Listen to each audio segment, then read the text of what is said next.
Here a little way. Talk about the food, get you guys fed. The hardtack, the way the Confederate soldiers used hardtack looked like this, also colonial soldiers. They used hardtack is this size, okay? Whenever you hear about hardtack or squaring off wood, marking wood, if I wanted to make a line here, I'd make a line so that I could cut the wood square. It's called a square. Made for making spokes. You can imagine a spoke in a wheel. Okay, this was used for making spokes. And again, it's a very, very nice little tool for doing this kind of work.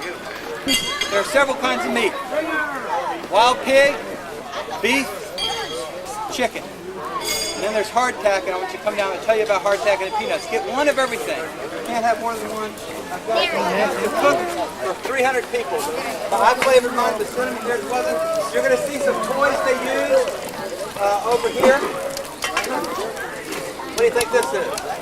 Chopsticks. It's like you would have seen. What do you think they're here?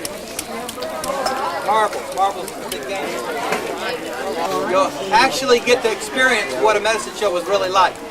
Part of them. And they would sell herbs and remedies and whatever they could to earn some money. And some of the herbs, and some of them were really good. Some of them were called snake oil doctors. They sold stuff that really ended up being poisonous.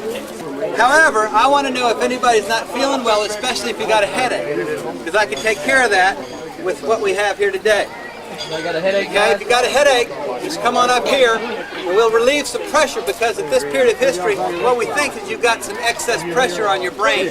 So we got to help you with that. What we're going to do is take this and we're going to cut out a little hole in your head, remove the skull, and that'll release some of the pressure. Sometimes it really took care of the problem amazingly. The person had no more pain after that. They were dead. This is actual cow horn. And it was very good for keeping salt and for keeping, they had powder, salt horns and powder horns, okay? Take the charge, and then they'd have a mini ball. They'd usually put it in their mouth, seat the mini ball there, and then they'd take their rod. You have to remember that they're being attacked. Sometimes they're doing this while they're running. Native American Indians used to do this on horse, and they'd keep the mini balls in their mouth, and they wouldn't use the packs. They'd take the powder, pour the powder in while they were racing, spit the mini ball in because it would slide in, there was no thing, and they would shoot it. If you're shooting at a short distance, it doesn't matter how much pressure. And they have all sorts of charges. Sometimes the ball would roll out the end of the barrel. Misfires happen, and very many times during battle, that was your last chance. You had a misfire, you were dead.